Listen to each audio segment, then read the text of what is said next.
Good evening. Kerala State Legal Services Authority and Indian Law Institute Kerala State Unit welcomes you to the celebration of the Constitution Day, Law Day. We start the function with the National Legal Services Authority theme song.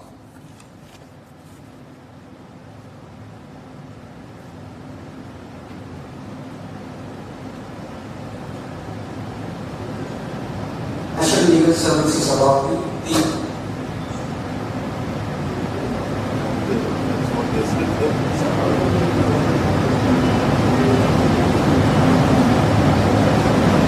Reach them after 9 minutes. What? No, 9 seconds. 9 seconds.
May I request Sri K.T. Nizar Ahmed, District Judge and Member Secretary, Kerala State Legal Services Authority, to deliver the welcome speech.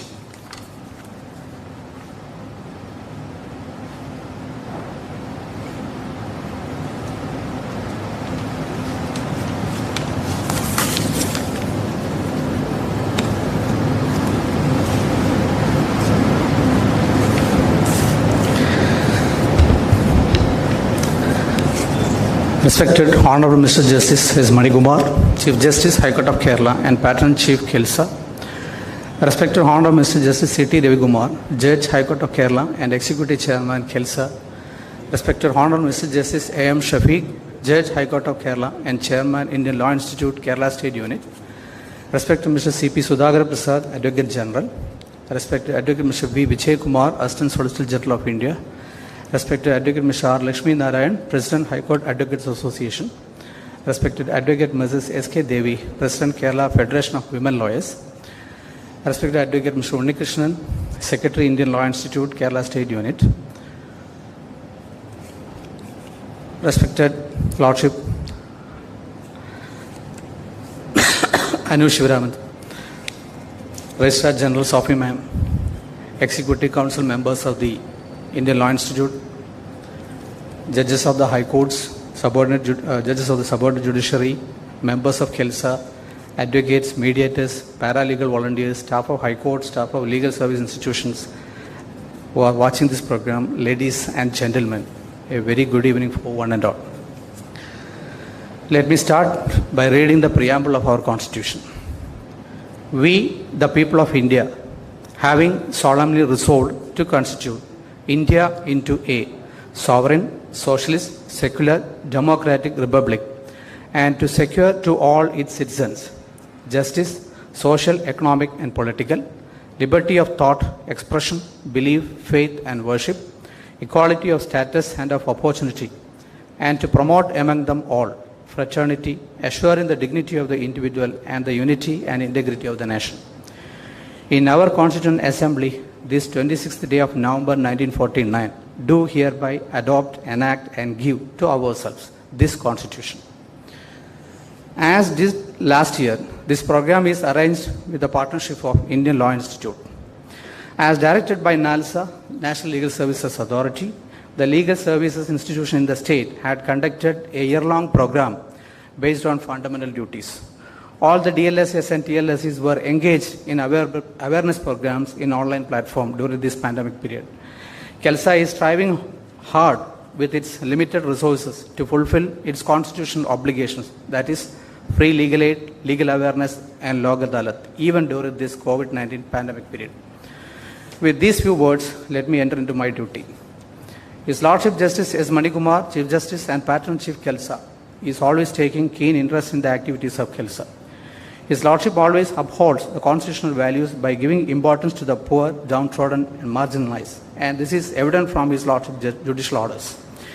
His Lordship has kindly consented to deliver the Constitutional Day message and to inaugurate the website and YouTube channel of Indian Law Institute. With utmost respect, I extend a warm welcome to His Lordship.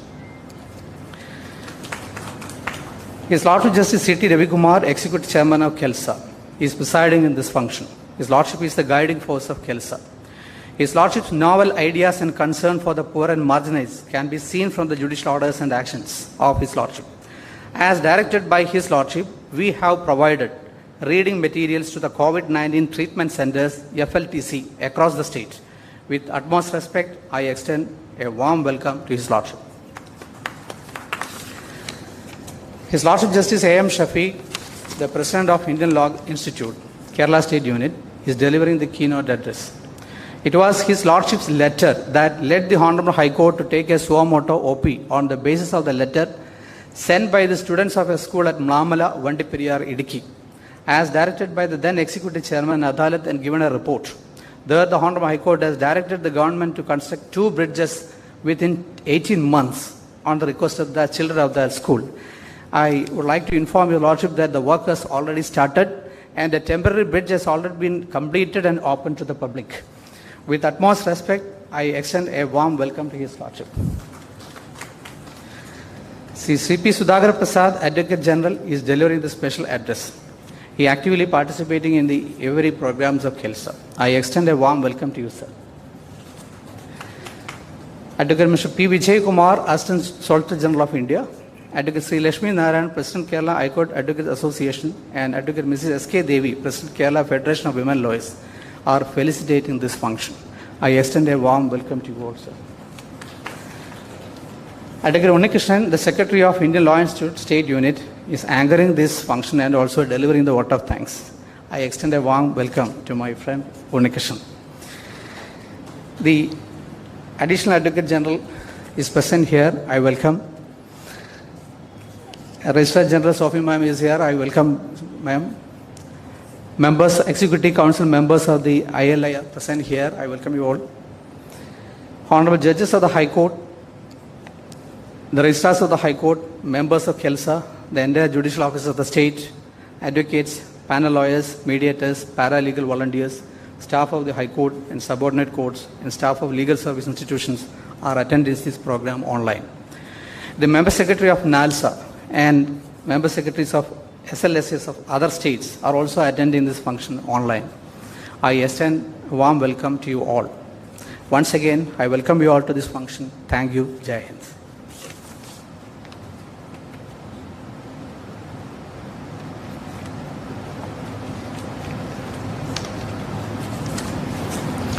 May I now request Honorable Sri Justice C.T. Ravikumar, Judge High Court of Kerala and Executive Chairman of the Kerala State Legal Services Authority to deliver the presidential address.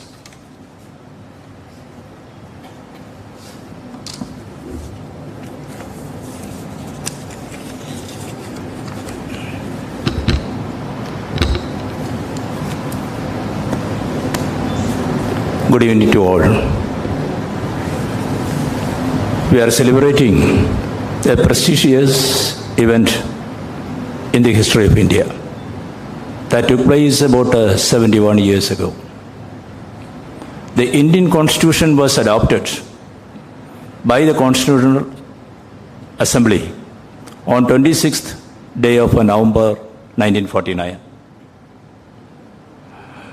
When we speak of a constitution, it will not be inappropriate to refer to a decision of the Honorable Apex Court in Goodyear India versus State of Haryana. There the Apex Court held, there is a decision rendered by the Apex Court in 1990 as Supreme Court 781. The Apex Court held that Constitution is not to be construed as a mere law, but as the machinery by which laws are made. The Constitution is a living and organic thing, which of all instruments is the greatest claim to be construed broadly and liberally.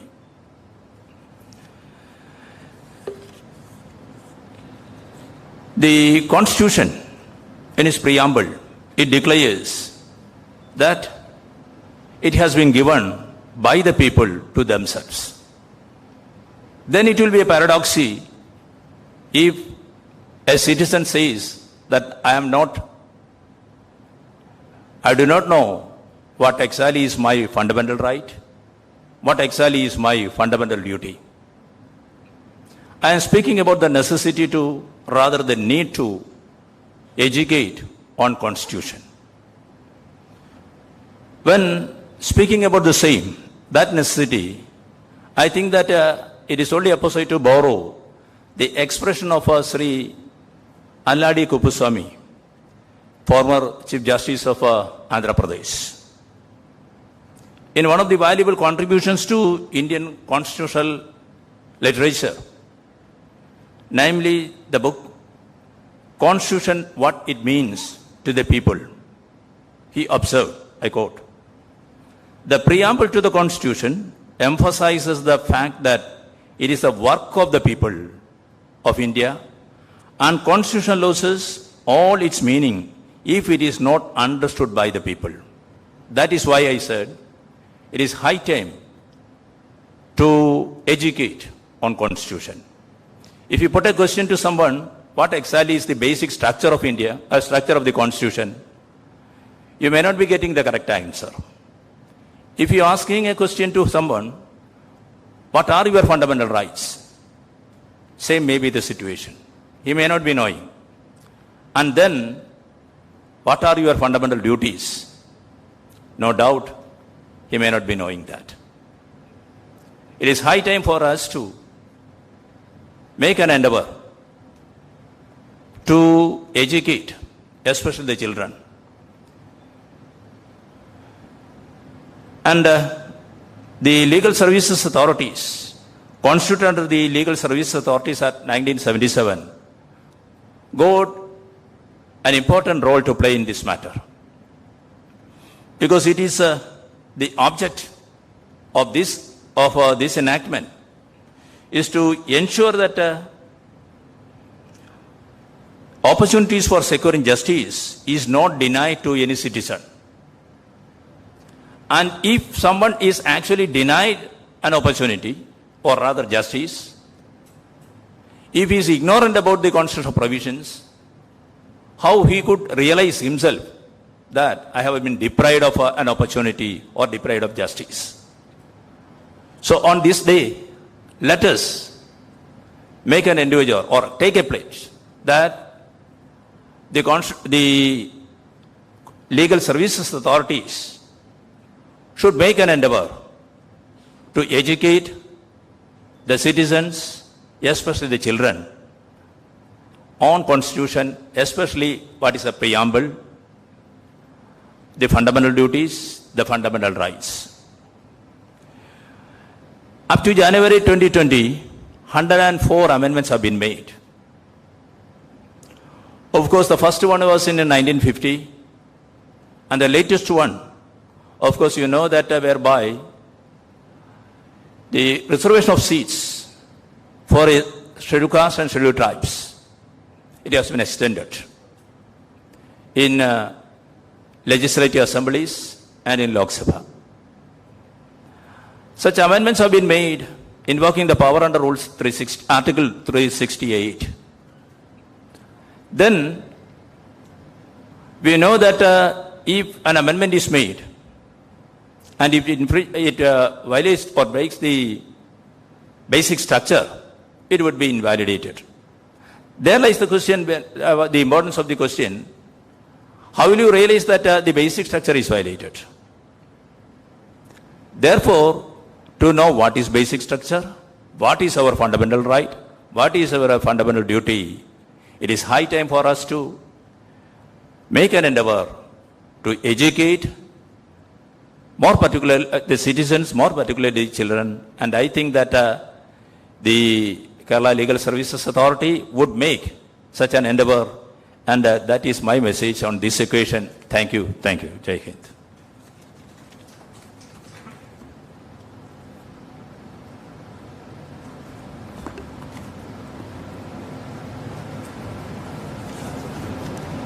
Thank you, sir. May I kindly request the Honorable the Chief Justice, Sri Justice S. Mani Kumar, Patron-in-Chief, Kerala State Legal Services Authority, and President, Indian Law Institute, Kerala State Unit, to deliver the Constitution Day message and also to launch the website and YouTube channel of the Indian Law Institute.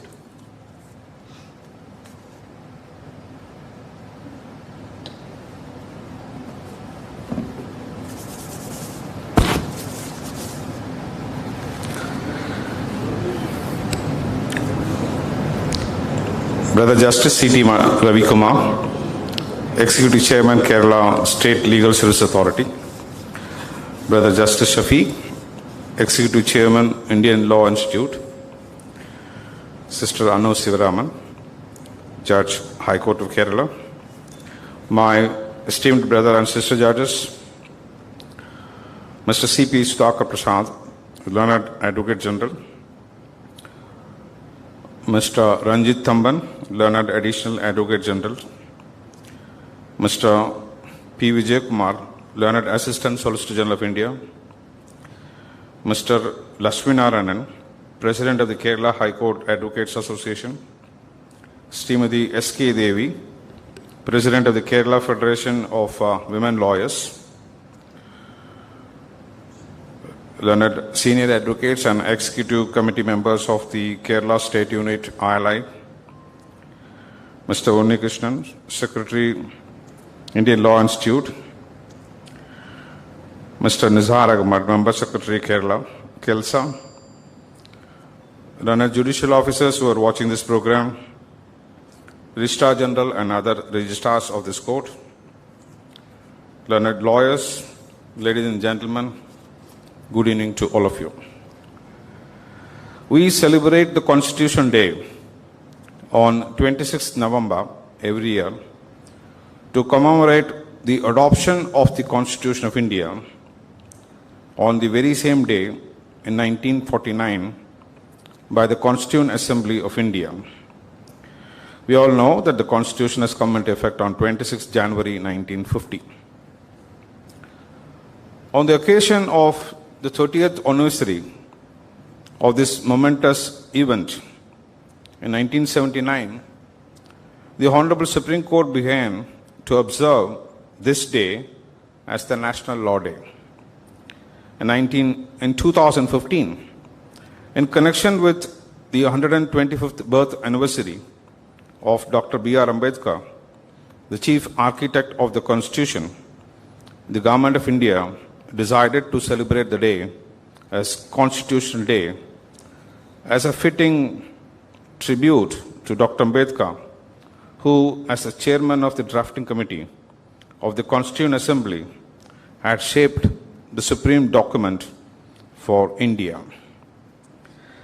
In the land of diversities, the Constitution, in all its majesty, proved to the warp and weft of the social fabric of the largest democracy in the world. Through the Constitution of India, we, the people of India, have resolved to ourselves to constitute India into a sovereign, socialist, secular, and democratic republic, and to secure justice, liberty, and equality for all citizens, and to promote among them all fraternity, assuring dignity of the individual and the unity and integrity of the nation. As we celebrate the Constitution Day to commemorate the adoption of the Constitution of India on 26th of November every year, to promote the Constitution values among the citizens, let's have a brief history as to how the Constitution of India was framed.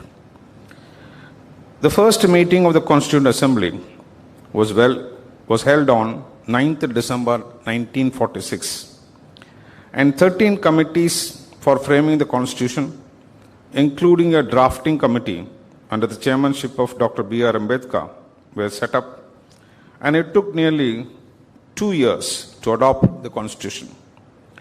Before adoption of the Constitution of India, the Constituent Assembly was engaged in multiple redraftings of our Constitution, and this laborious process finally came to a conclusion toward the end of 1949.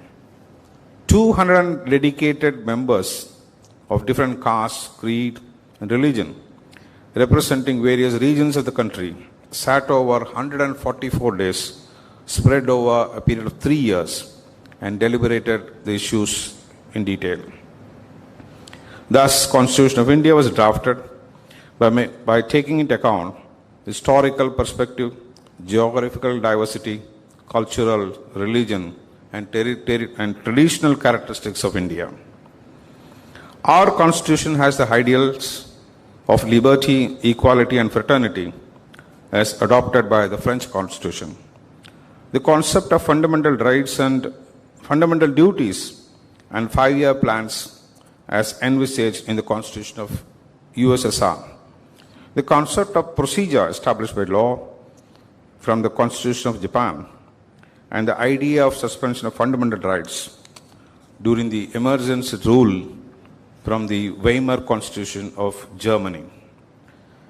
Constitution of India is the supreme law of our country, and it lays down the framework demarcating the fundamental political code, structure, procedures, powers and duties of the government institution, and sets out, among others, the fundamental duties required to be followed by every citizen of India.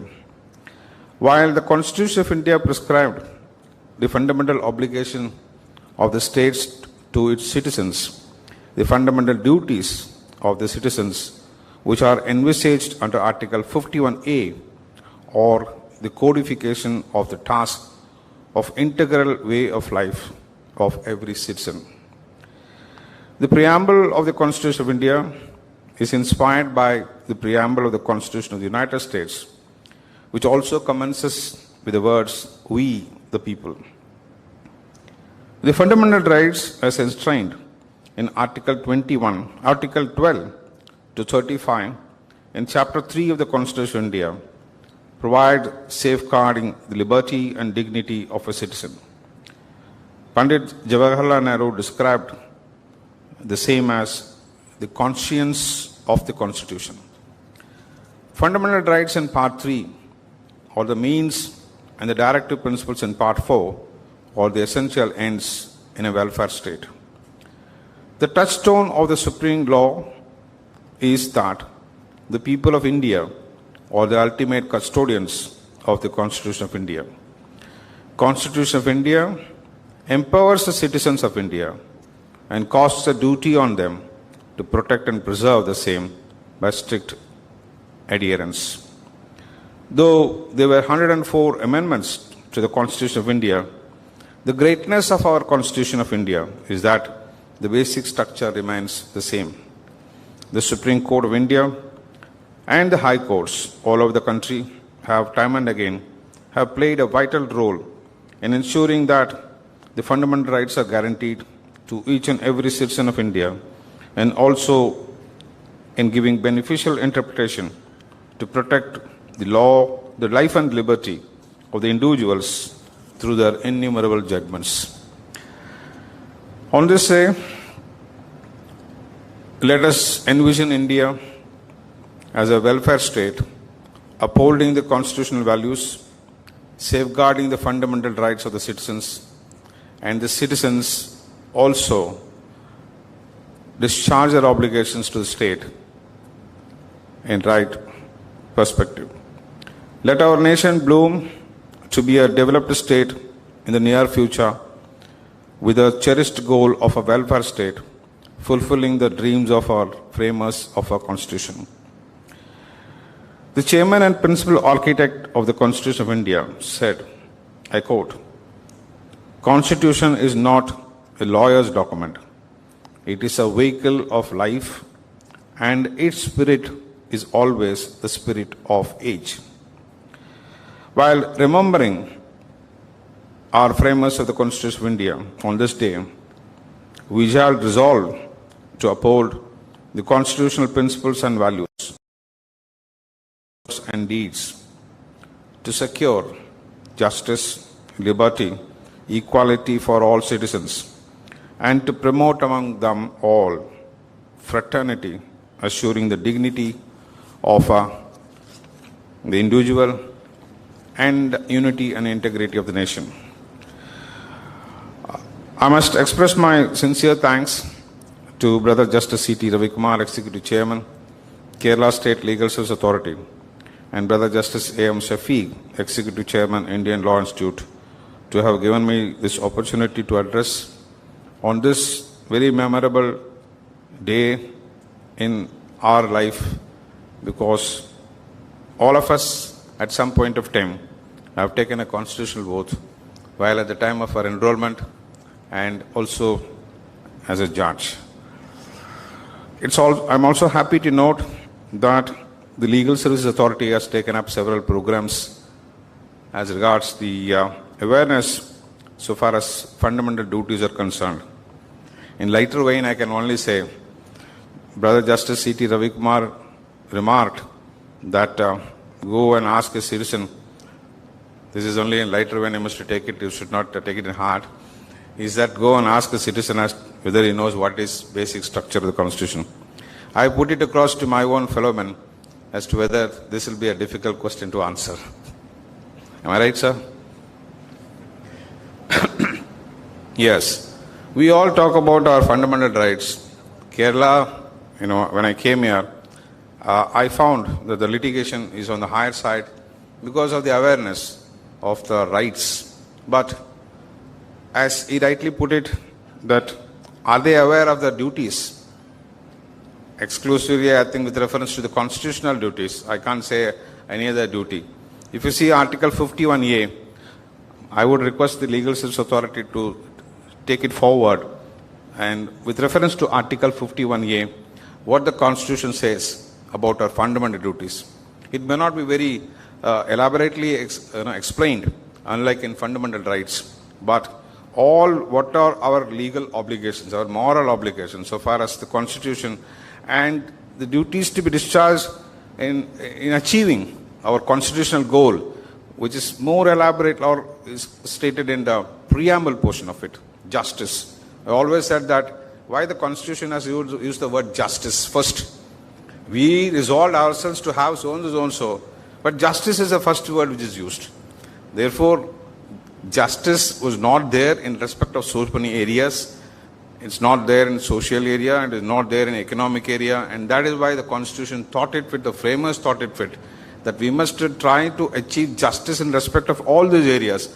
And ultimately, the Constitution framers have also used the word, it's very important, fraternity. And maintaining the dignity of an individual, fraternity should be there. To achieve this, from 1949 onwards, people have been seeing litigation, and there are so many issues relating to religion, caste, creed, etc. Unless and until people are educated in respect of the constitutional duties, as he rightly pointed out, we may not be able to achieve our constitutional obligations.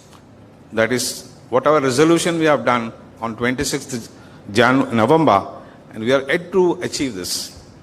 So I request the Member Secretary NALSA to take up this issue very seriously with reference to Article 15(1)(a), and it should be in connection with achieving the resolutions which you have done in 1949. So thank you very much for giving me this opportunity. And there is one more program you address first and then we'll do it simultaneously. So far as this website has to be released now. Okay.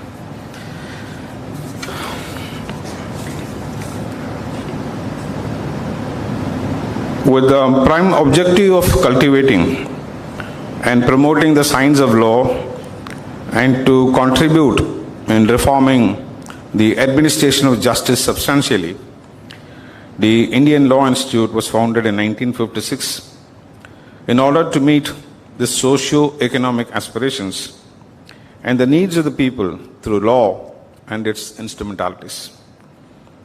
The institute is an international institute, center for advanced socio-legal research, and has done significant work in the field of legal education and training, and made significant contribution in the legal arena.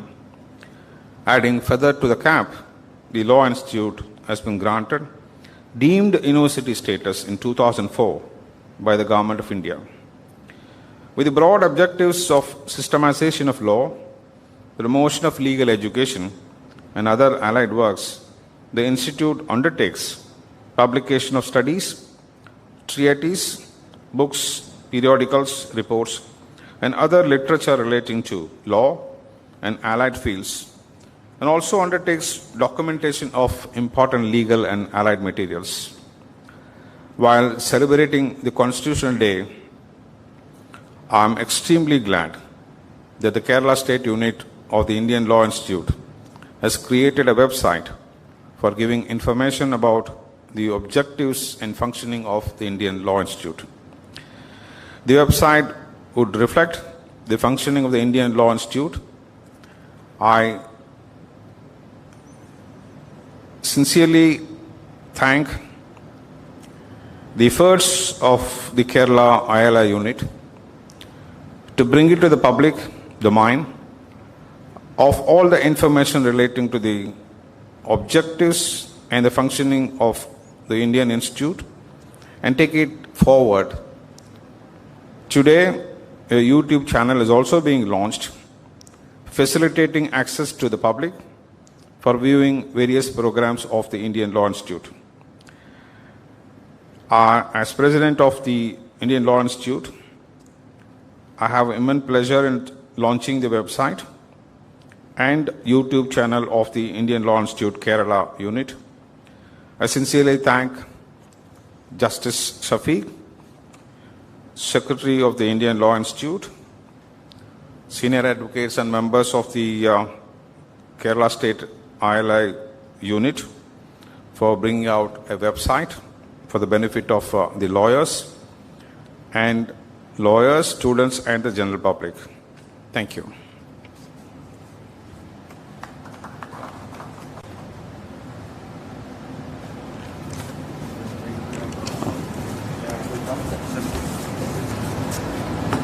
May I now request the Honorable the Chief Justice to launch the website of the Indian Law Institute, Kerala State Unit.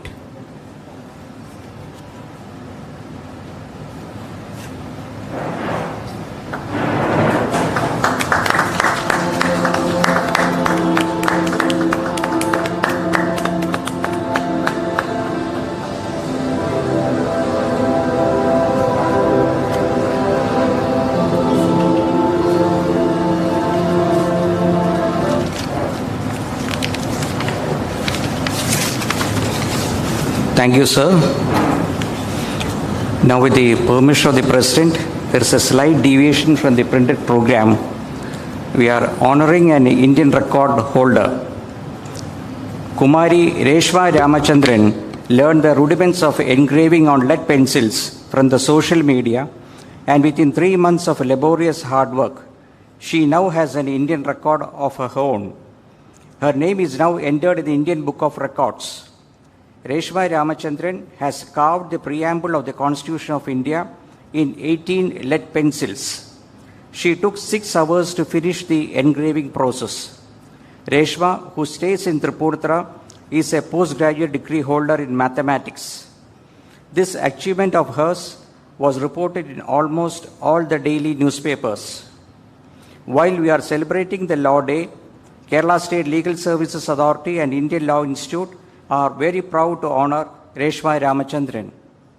I request the Honorable the Chief Justice to do the honors.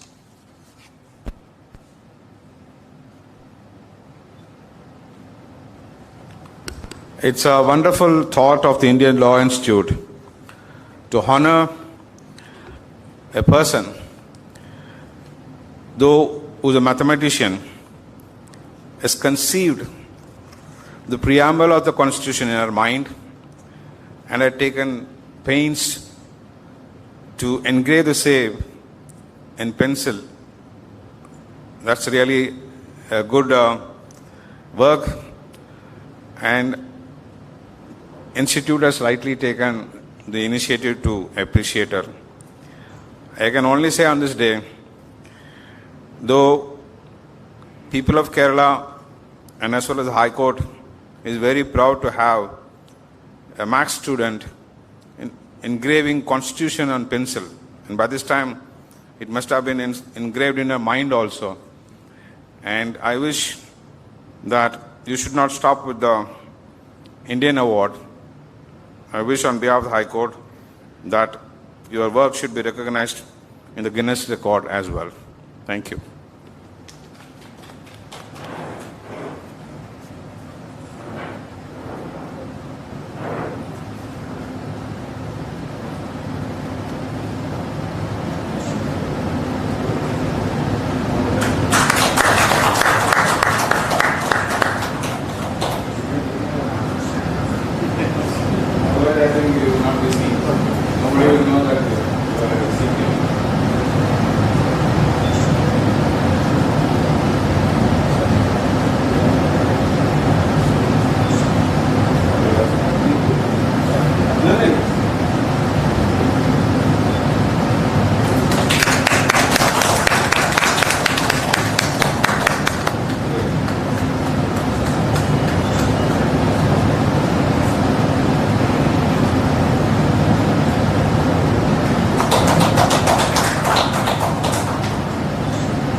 Thank you, sir. Thank you, sir. May I now request Honorable Sri Justice A.M. Shafiq, Judge High Court of Kerala and Executive Chairman of the Indian Law Institute, to deliver the keynote address.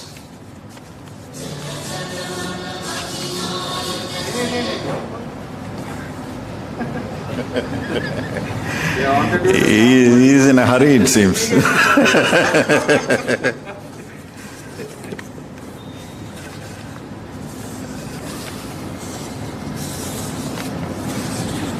Good afternoon, all of you.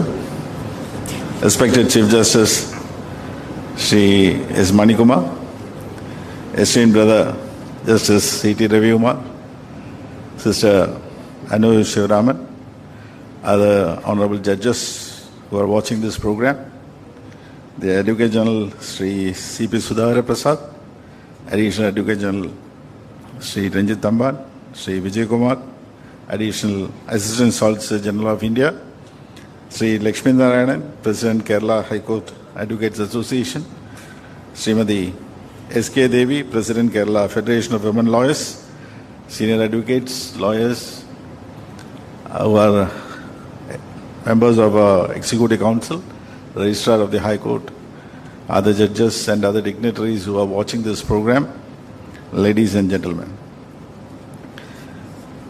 I am asked to render the keynote address. Virtually, what our constitution should be and how it has to be considered have already been rendered by our Chief Justice as well as esteemed brother Justice Ravi Kumar. However, let me start with the keynote address with a quote from Dr. B.R. Ambedkar. Constitution is not a mere lawyer's document. It is a vehicle of life, and its spirit is always the spirit of age. A wonderful quote. I am unquoting it. At a time when our country faced extraordinary challenges during the post-independent period, the Constituent Assembly was convened to draft a constitution which would suit our nation, a nation of diversity in the form of language, race, caste, and class. It is after referring to the experience of other nations who had drafted the constitution, their experience, an attempt was made to create a constitution suitable to our aspirations, conditions, and challenges, and to combat the inequalities and injustice in our society. Our Constitution therefore made provisions to prohibit discrimination by the state on the basis of religion, race, caste, sex, or place of birth, and guaranteed freedom of religion, abolished untouchability, and protected civil and political liberties. It is not merely a set of articles and schedules. Constitution is a transformative constitution, as the provisions are concerned with the fulfillment of our social and economic justice for all the citizens and promises governance through rule of law. Constitution by and large envisages governance by the people through an elected body.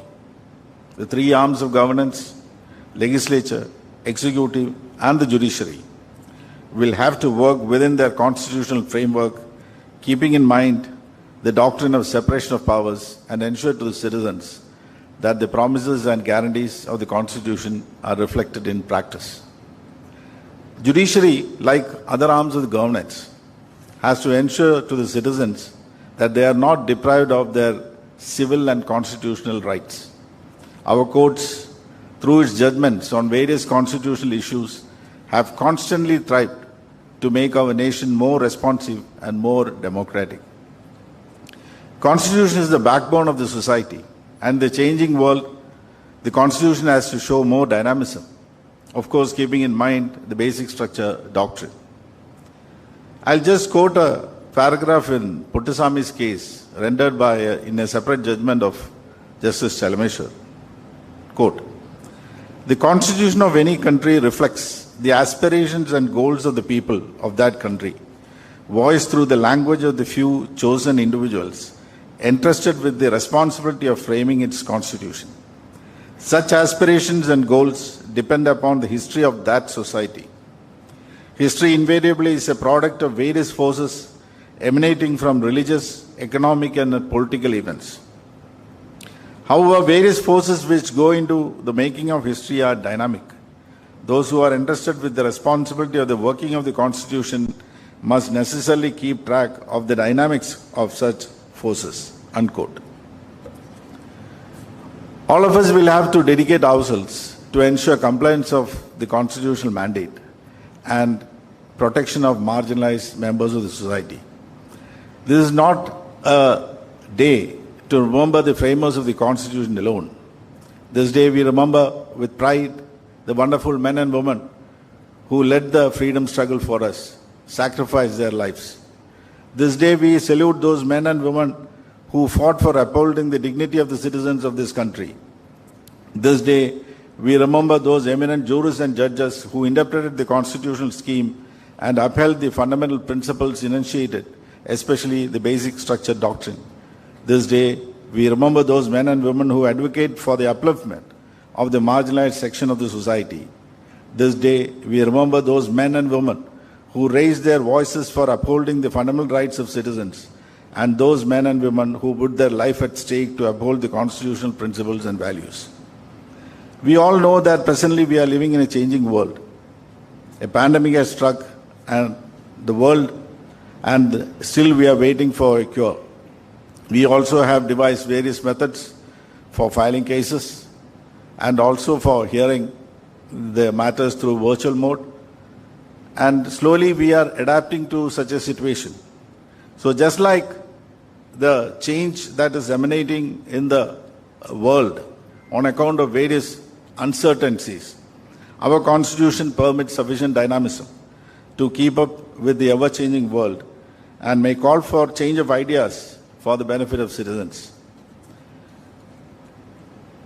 Apparently, this day we have to take into consideration to remember to what extent we can have that this living constitution a more attractive constitution to render justice to the citizenry of this country. Wishing a bright future to our citizens, I conclude my address by quoting Dr. B.R.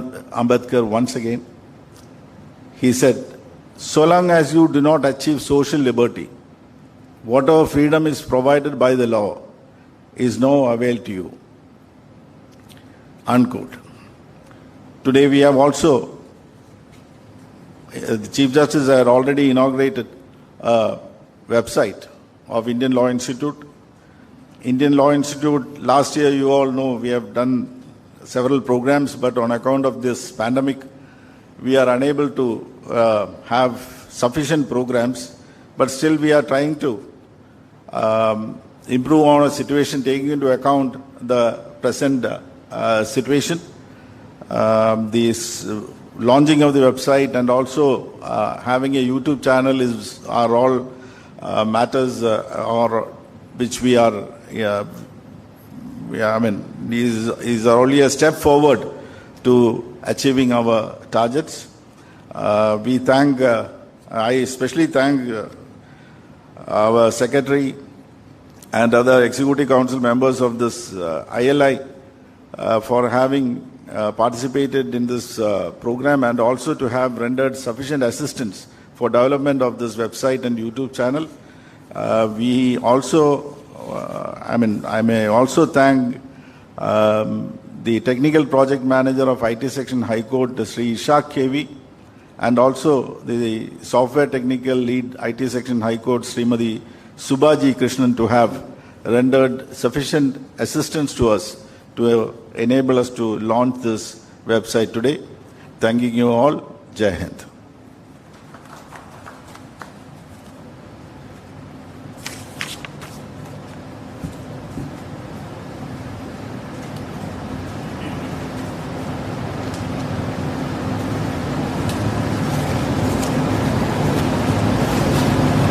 Thank you, sir.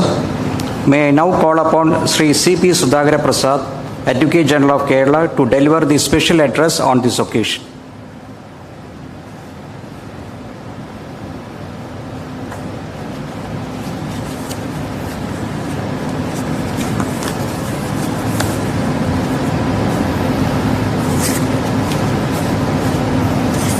Honorable Chief Justice, Mr. Justice S. Manikumar, giving Constitutional Day message.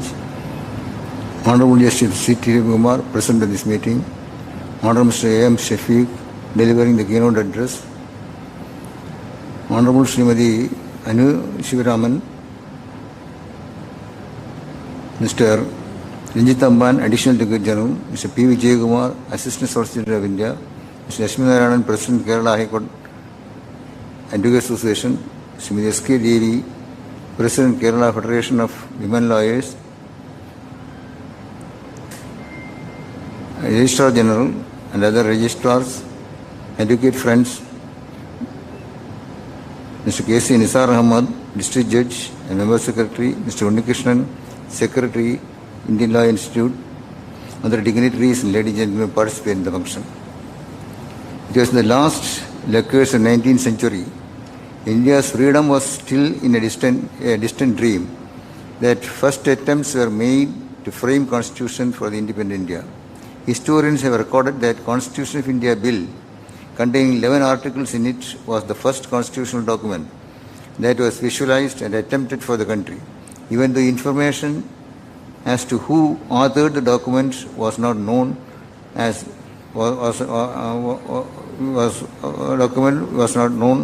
as Swaraj Bill, it is revealed in it. It is believed that Sri Balagangara Tilak, the legendary figure of Indian freedom movement, that gave leadership to preparing the same.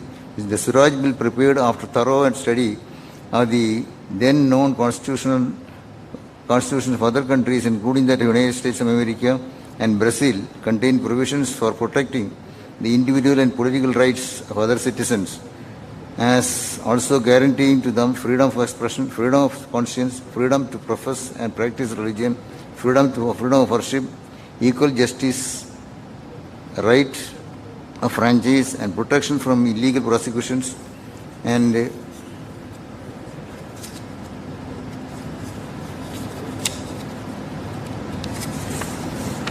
punishments.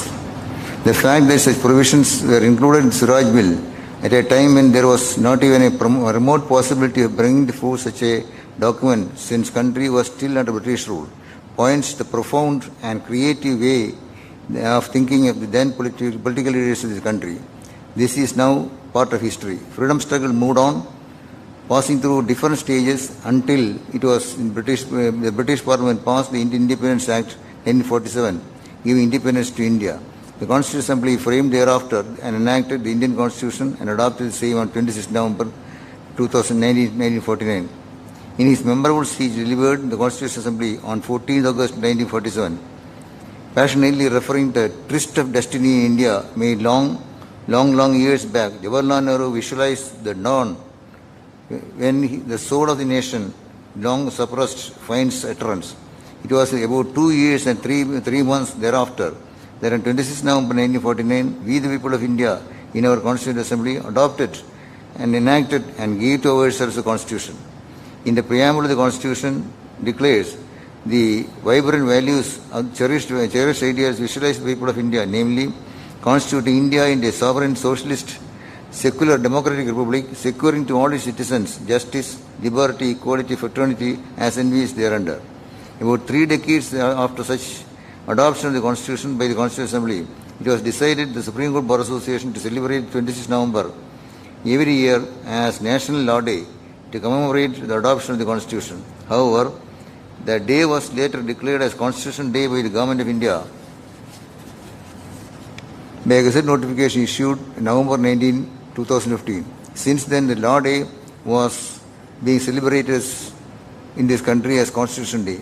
Going by the scheme of the Constitution, the mighty edifice of the Indian constitutional democracy rests in 3 equally strong pillars, namely the executive, the legislature, and the judiciary. Though all the 3 are equally powerful organs of the state, keeping stability to the country's governance by the exercise of mutual checks and balances in a way, the coercive role assigned to judiciary by the Constitution by conferring it the power of judicial review over the acts of executive and legislature makes it custodian of the Constitution with mandate of as a watchdog, preventing any legislative or executive act from overstepping the constitutional bounds. The Indian Constitution declares the constitutional supremacy and as the basic tenet of the country's governance. In his celebrated treatise, The Common Laws, Chief Justice Oliver Wendell Holmes wrote, the law embodies the story of nation's development through many centuries.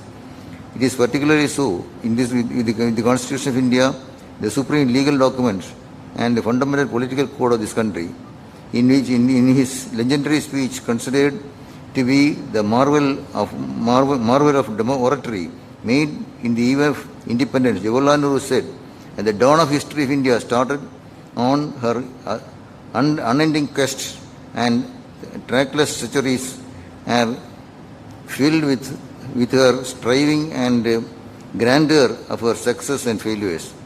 Though good and ill fortunes alike, she has never sought of the quest of forgotten the ideals which give the strength.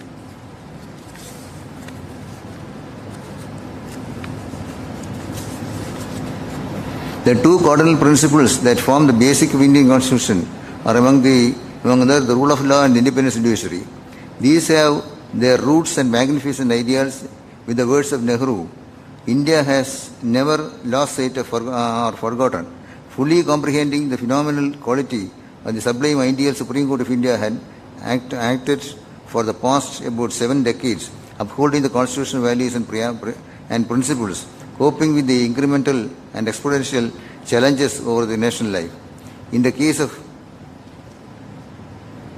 Ladaram, led by LR and others, as Union of India others, reported in 2015, 5 years the Supreme Court held, the welfare state denotes a concept of government in which the state plays a key role in the protection and promotion of the economic and social well-being of all citizens, which may include equitable distribution of wealth and equal opportunities and public responsibilities for all those who are unable to avail themselves minimal provisions for a decent life. The socialist ethos envisaged in the Constitution find its full luminous expression in these words of the Apex Court. The independence judiciary is one of the central themes in our Constitution and guiding principles and philosophy of it, which judges are bound to uphold fearlessly and impartially. But when the question of sticking to for these principles arise, at least some members of judiciary seem to be confused of thinking that independence judiciary means no political inclination. In so doing, they are forgetting the fact that our Constitution, which the judges are bound to uphold, is expressly socialist and secular, and therefore, to have a socialist commitment is their very constitutional obligation, disowning which may amount to violation of their oath. The judges functioning under the Constitution necessarily have to share the political philosophy of the Constitution.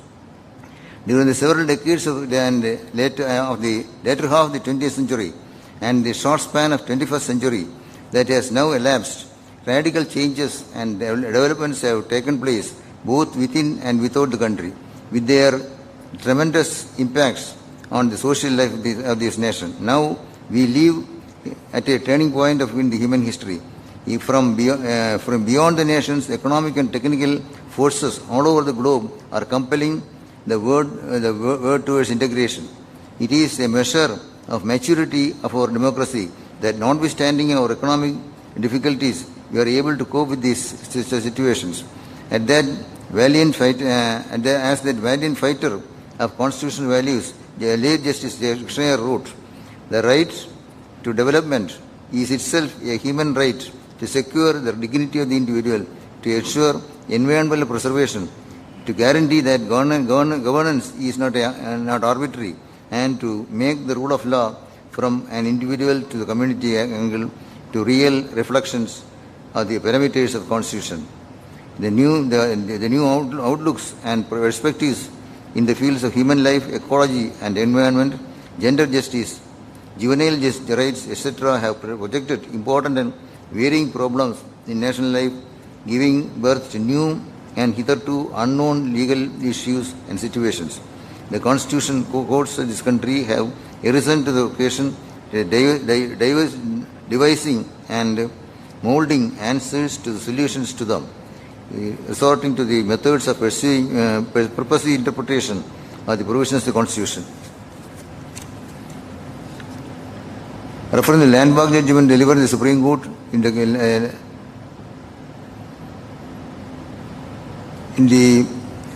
Keshavananda Bharati case that deals with power of the Parliament to amend the Constitution and to extend and the region up to which the Parliament can go on availing the powers of conferred under Article 368 of the Constitution in this regard. The Constituent Assembly, quoting Jefferson as the great American statesman, Dr. Ambedkar said, "We may consider each generation as a distinct nation with rights by the will of the majority to bound themselves, but none is bound by the succeeding generations more than inhabitants of another country." In Keshavananda case, Justice Hegde and Justice Mukherjee said, on a careful consideration of the various aspects of the case, we are convinced that Parliament has no power to abrogate, emasculate the basic structure, basic elements of the fundamental features of our Constitution, such as sovereignty of India, democratic character of our polity, unity of a country, essential features of individual freedoms secured by the citizens, thus ruling that amendment of the Constitution cannot destroy or tinker with the immutable basic structures or framework of the Constitution. Supreme Court has always risen to the situation, defending the Constitution and protecting the rights of the people emanating from it. It will not be out of place in this context to mention a vital problem that confronts the Indian judiciary today, that is mounting areas. Today our judges are overworked since proportion to number of courts bears with the population is far too low in our country. We have to find practical ways and devise legal methods to solve it. Due to constraint of time, I am not entering into this. Today, the nation is venerably remembers the founding fathers of our Constitution and pay their reverential respects before their fond memory. This is the time for us to take a solemn pledge that we will, in letter and spirit, stick steadfast to the constitutional ideas and will spare no efforts to protect and preserve the Constitution. Thank you.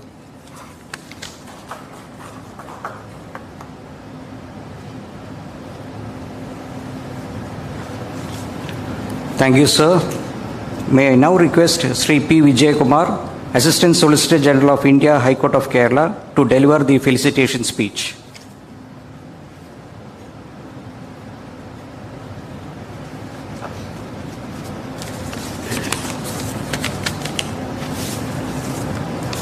Honorable Chief Justice Shri Mani Kumar,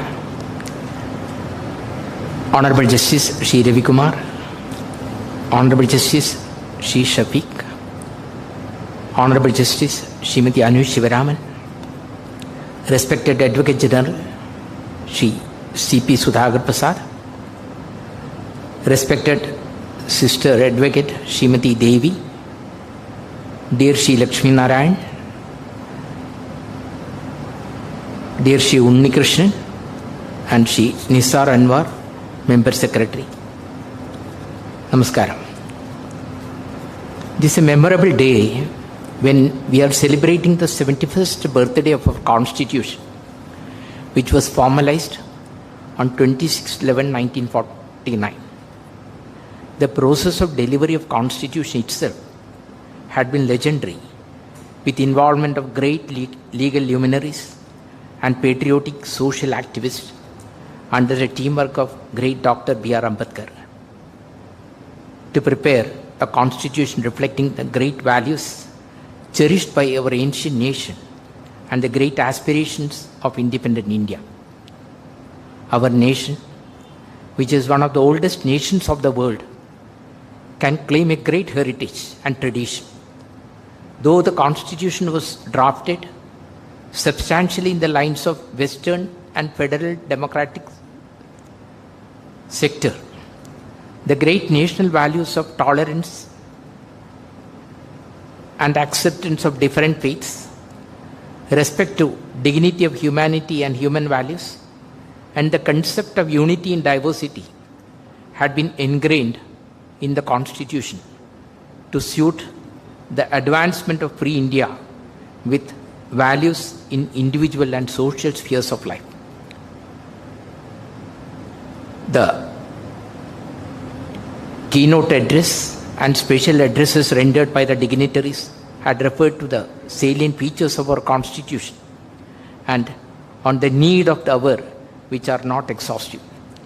Having been gifted with such a complete Constitution in contents and spirit, it is a paramount responsibility of us, the citizens, to ensure that the values enshrined in the Constitution are maintained to the highest degree of expectation in all walks of national life.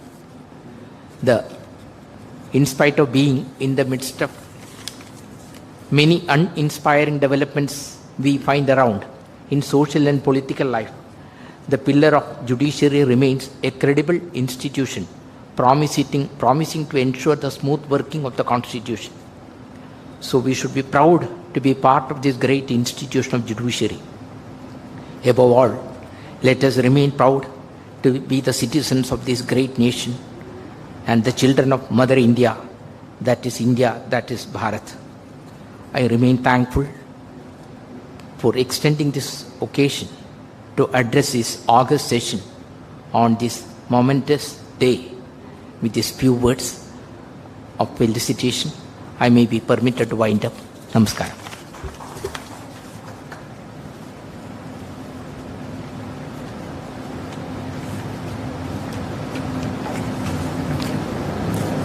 Thank you, sir. May I kindly request Sri R. Lakshmi Narayan, President of the Kerala High Court Advocates Association, to deliver the felicitation speech.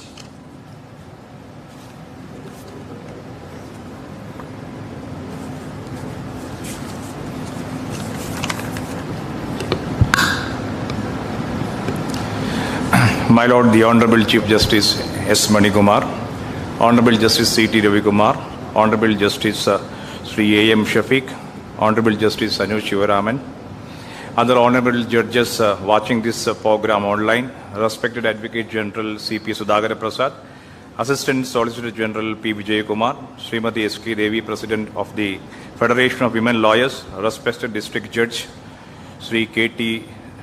Nizar Ahmed, and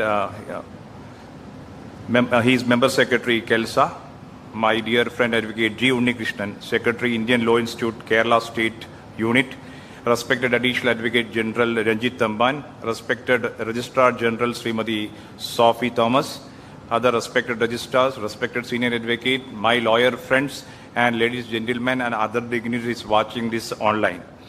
We are today commemorating the day when we gave ourselves the Constitution. The vision of our Constitution and the values it cherishes are abundantly reflected in the preamble and Chapter 3 as well as Chapter 4 of the Constitution. Today, when we celebrate this day, we must realize that the members of the legal fraternity who work closely with the Constitution and the laws, we have a duty to ensure that the mechanism as envisaged under the Constitution work properly to bring fruitful result to the country and its citizenry. However good a Constitution may be, it is sure to turn out bad, because those who are called to work it happens to be a bad lot, warned Dr. Ambedkar, the architect of our Constitution. In his speech in the concluding session of the Constituent Assembly, I quote, "The Constitution can provide only organs of state such as legislature, executive, and judiciary. The factors on which the working of those organs of the state depends are the people and political parties they will set up as their instruments to carry out their wishes and their politics," unquote. While moving the First Amendment in the year 1951 before the Parliament, our first Prime Minister Pandit Jawaharlal Nehru had warned against portraying the Constitution as sacred and sacrosanct.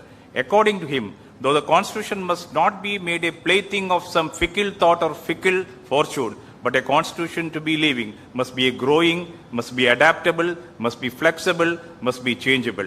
Judiciary has always been sentinel on the qui vive of the citizen. Many laws and executive actions have been held as unconstitutional by the constitutional courts in our country.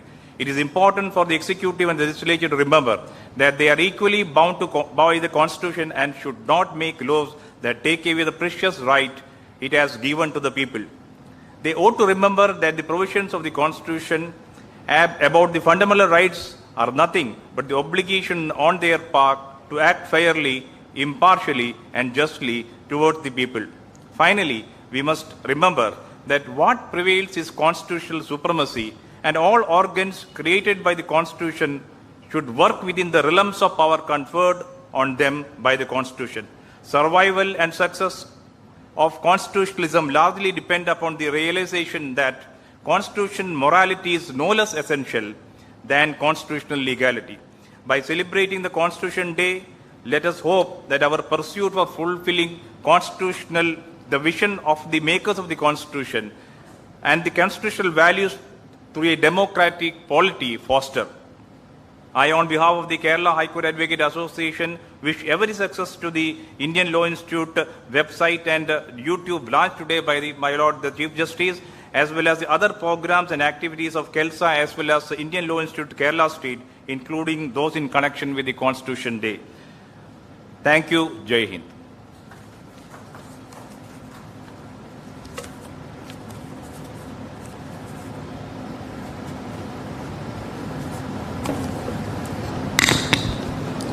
Thank you, Lakshmi Narayan. May I request Srimati S.K. Devi, President of the Kerala Federation of Women Lawyers, to deliver the felicitation speech.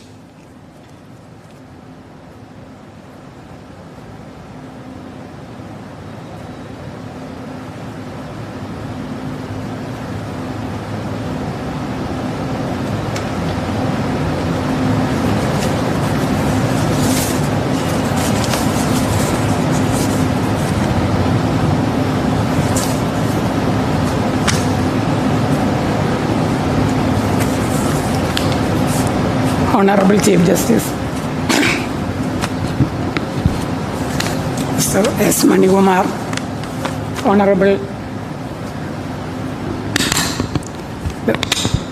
Mr. Justice C.T. Devikumar, Honorable Mr. Shafiq,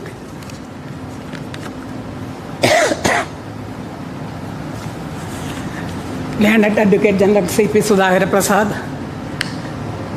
Member Secretary and District Judge Mr. Nisar Ahmed,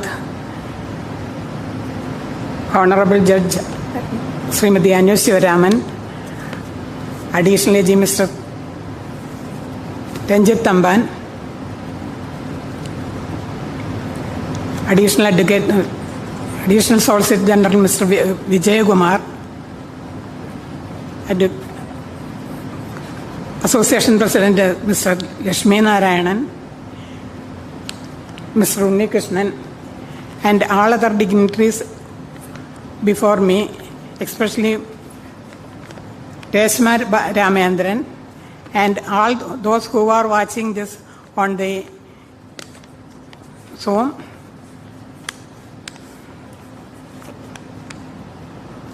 We are here as part of the celebration of Constitution Day.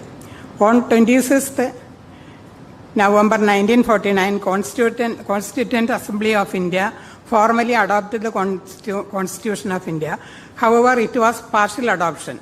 The members of the Constitution Assembly signed 2 handwritten copies of the document, one in Hindi and another in English, on 24th January 1950. 2 days later, that is on 26th January, the full adoption came into effect.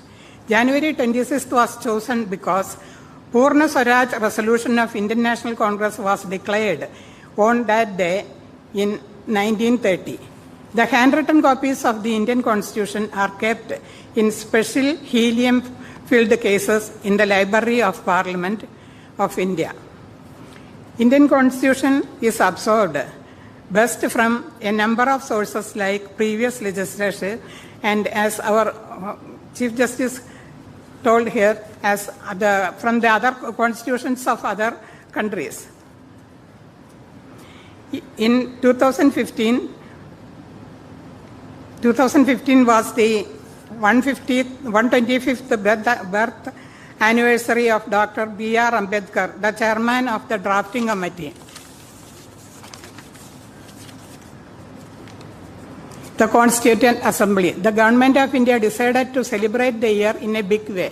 As part of the celebration, while laying the foundation of Ambedkar Statue of Equality Memorial in Mumbai on 11th October 2015, the Prime Minister of India made a declaration to celebrate November 26 as Constitution Day, aiming to promote constitutional values among the citizens. Till that time, it is celebrated as National Law Day.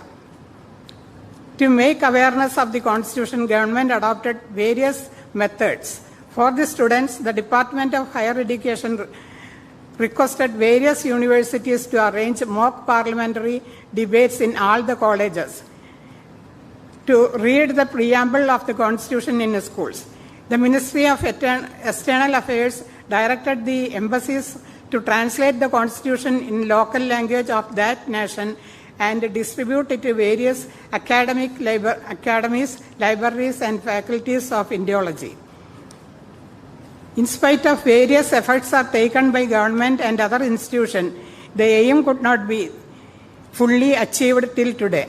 For example, the Legal Services Authority for the last more than 3 decades doing commendable work, but still today a large number of people are ignorant of free legal, even the free legal aid. We can hope that the aim can be achieved without much delay. And from the website and the YouTube today inaugurated, and I hope that it will be very helpful for the lawyers and the ordinary men and ordinary people also. I take this opportunity to place my thanks to the Legal Services Authority as well as the Indian Institute of Law to give me this opportunity. Thank you all. Jai Hind.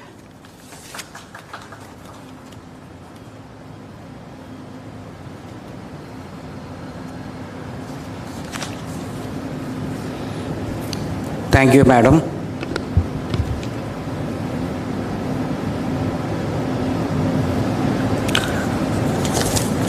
On behalf of the Indian Law Institute and Kerala State Legal Services Authority, I wholeheartedly thank the Honorable the Chief Justice for delivering the Constitution Day message and for launching the website and YouTube channel of the Indian Law Institute. My sincere thanks goes to Honorable Sri Justice C.T. Ravikumar, Honorable Sri Justice A.M. Shafiq, Sri C.P. Sudhakar Prasad, Advocate General, Sri P. Vijay Kumar, Assistant Solicitor General of India, Sri R. Lakshmi Narayan, President of the Kerala High Court Advocates Association, and Srimati S.K. Devi, President of the Kerala Federation of Women Lawyers, for attending this function and sharing their valuable views. I also thank Honorable Srimati Justice Anu Shivaram, who is also the Executive Council member of Indian Law Institute, for having graced this function, and those honorable judges who are watching the live stream of this program. I also thank the former judges of this honorable court who are also watching the live stream. I thank Mrs. Sophie Thomas, the Registrar General, Mr. Renjit Tamban, Additional Advocate General, Senior Advocate Sri George Cherian, Sri V.V. Ashokan, Advocates V.M. Shyamkumar and Dr. K.P. Pradeep, who are the Executive Council members of the Indian Law Institute who are present here.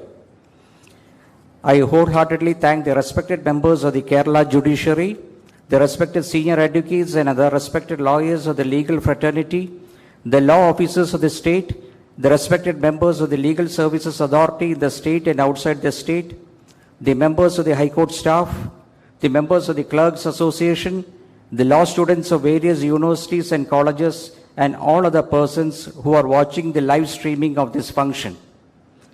I thank Sri K.T. Nizar Ahmed, District Judge and Member Secretary, Kelsa, the officers of this Honorable Court and of the Kerala Legal Services Authority who are present here. I should really thank Kumari Reshma Ramachandran for having accepted our invitation and have come over here with her mother. I also thank the IT section and all the persons who have worked with her to make this function a success. Thank you. May I now request all to kindly rise for the national anthem.